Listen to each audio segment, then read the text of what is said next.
আসসালামু আলাইকুম, কেমন আছেন আপনারা? আশা করি সবাই ভালো আছেন। আলহামদুলিল্লাহ আমিও ভালো আছি। আজকে আমরা বাসায় সুজির পিঠা বানাবো। তো দেখেন কিভাবে পিঠাগুলো বানাই।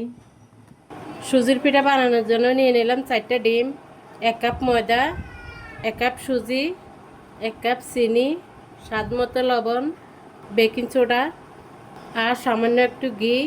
1 কাপ দিয়ে দিব দুধ। এখন চিনিগুলো দিয়ে দিব, ডিমের সাথে ফাটিয়ে নেব। ভালো করে ডিমগুলো ফেটিয়ে নেব। এখন দিয়ে দিব ময়দা, সুজি, স্বাদ মতো লবণ, হাফ চামচ বেকিং সোডা। এখন হাত দিয়ে ভালো করে মিশিয়ে নিব। দুধ দিয়ে দিব আস্তে আস্তে।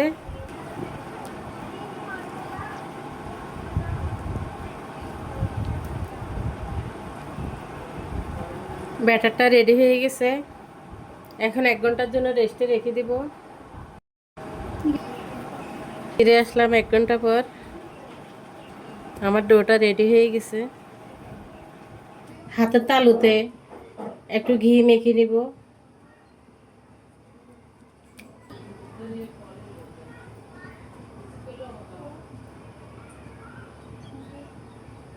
এই হিসেবে আমি পিঠাগুলো বানিয়ে নেব।